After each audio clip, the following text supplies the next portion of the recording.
Dostlar, bugün Respublikamızda saylovlarning birinchi kuni belgili bo'lgancha Tatariston Respublikasi prezidentini saylayapmiz. Hem bu yılı başka yıllardan ayırmalı olarak saylovlar 3 gün devam edecek. Mana ildagi sanitar epidemiologik vaziyat sababli şulay o'ylaganlar. Belgili bo'lgancha koronavirus hali bir qo'yda ketmedi. Shunga ko'ra sanitar talablarni o'targa kerak deb bildira bizning davlatimiz. Bu yılı başka yıllardan ayırmalı olarak ijtimoiy kuzatuvchilar rolini belgili blogerlar boshqarishar ekan. Hem гадәттәгечә saylovga keluvchilarga 13 sentyabr kunida bo'lajak konsertga biletlar berishaklar. Hem her saylov uchastigida da grippga qarshi vaksinatsiya o'zib bo'ladilar. Bu shuna tashlaymi ekan? Hozir kirib tekshirib qararmiz.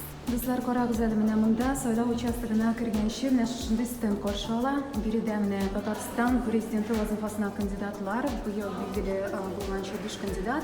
Valiyev, Korobchenko, bizning G'amadagi prezident Rustam Nurgaliyevich Minixanov, Mixeyev ham Surchilov.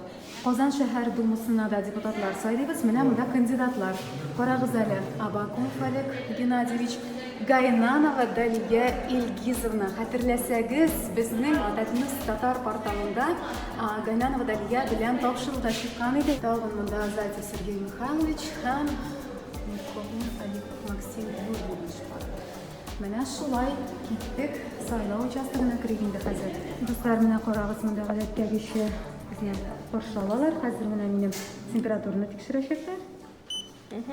Hamma kim o'zining maskasiz, ruchkasidan boshqa kelar.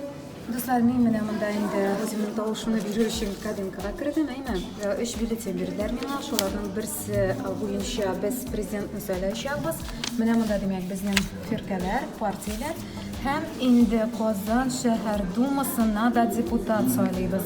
Hozir menga o'z tovushimni berishakman. Do'stlar, demak men mana o'z tovushimni berdim. O'zimning qog'ozlarimni da, bu byulletenlarni da o'rniga tushirishapman, maxsus soatga tushiraman, aynan siz.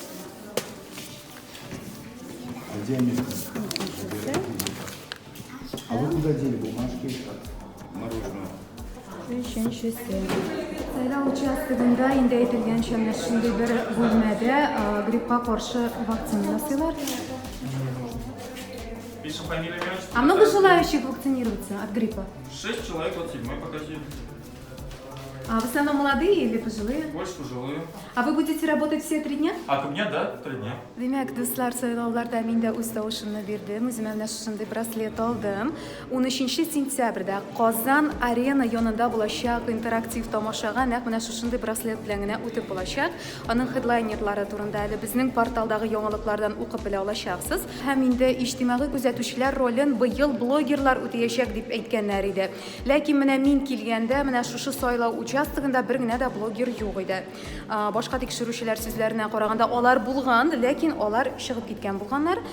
Lekin mana haliga qadar men ularni ko'rmadim. Demak, so'ngra kelishaklar. Siz de saylovlarga borarga unutmag'iz. 13 sentyabr kuni sizni bik ko'ngilli interaktiv tomosha kutishak Qozon Arena yonida.